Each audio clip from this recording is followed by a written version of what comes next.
রব বলে আমি চাই না আমার বান্দা জাহান্নামে যাক, আমি চাই না আমার বান্দা জাহান্নামে যাক। ও পৃথিবীর মানুষ, তোরা কি মায়ের ভালোবাসা দেখিসনি? বাবা যখন মারতে মারতে তোকে বিছানায় শোয়াই ফেলেছে, ভাত বন্ধ করে দিয়েছে তোর অন্যায়ের কারণে, তোর মাটা তোর জন্য 2 বেলা ভাত খাই নাই, 3 বেলা ভাত খাই নাই, 4 বেলা ভাত খাই নাই। তোকে মারতে যখন নিয়েছে, তোর মা এসে তোর পিঠের উপর এমন ভাবে তোকে জড়াই ধরেছে, তোর বাবার প্রত্যেকটা আঘাত তোর পিঠে পড়ার যেগুলা তোর মা এই পিঠের মধ্যে আপন করে নিয়েছে, সন্তানের গায়ে আঘাত দিতে দেয় নাই। ও মা, তোর কাছে এত মায়া কেন?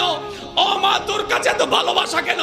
মা উত্তর দেয়, আমি পেটে রেখেছি 10 মাস, আমি পেটে রেখেছি 10 মাস, রাতকে দিন মনে হয় নাই, দিনকে রাত মনে হয় নাই, কষ্টের পর কষ্ট করেছি, আমার বমির উদ্বেগ হয়েছে, বমি হয় নাই, বমির উদ্বেগ হয়েছে, সেই কষ্টটা আমি সন্তান তোর চেহারার দিকে তাকিয়ে সহ্য করে নিয়েছি, খাবারের স্বাদ চলে গিয়েছে তারপরও মেনে নিয়েছি, আমি ডান কাত হতে পারি নাই, বাম কাত হতে পারি নাই, তারপরও আমি কষ্ট সহ্য করে নিয়েছি, আমি প্রস্রাব পায়খানা করতে পারি নাই তুই পেটে থাকার পরে, বড় হওয়ার পরে, কারণ তুই আমার সন্তান, তোর জন্য আমি সেটা মেনে নিয়েছি। শেষ পর্যায়ে জানিস রে বাবা, এমন পর্যন্ত হয়েছে তুই বাঁচবি না হয় আমি বাঁচবো, ডাক্তার বলে 2 জন থেকে যে কোনো একজনকে বাঁচা যাবে। আমি মা সেই দিন বলেছিলাম, ডাক্তার রে আমার বাঁচার দরকার নাই, আমার সোনার মানিককে বাঁচাও, আমার সোনার মানিককে বাঁচাও, আমার কলিজার দনকে বাঁচাও, আমার সন্তানকে বাঁচাও। ডাক্তার বলে, ও মা তুমি বাঁচলে তো আজও সন্তান আসবে, তুমি বাঁচলে তো অনেক সন্তান আসবে। মা উত্তরে বলেছিল, ডাক্তার মশাই আমি তো সূর্য দেখেছি, আমি তো চন্দ্র দেখেছি, আমি তো আকাশ দেখেছি, আমি তো বাতাস দেখেছি,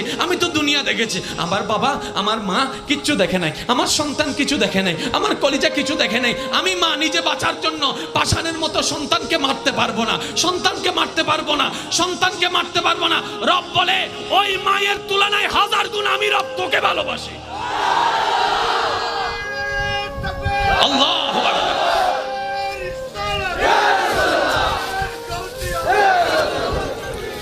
আল্লাহ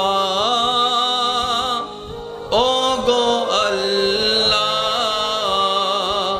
ক্ষমা করে দাও, মাফ করে দাও।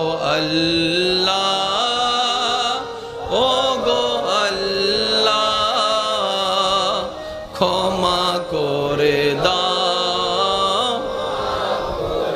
একটু অন্তরের ভালোবাসা নিয়ে ডাকটা দেন না, আল্লাহ ও গো আল্লাহ, ক্ষমা করে দাও। জীবন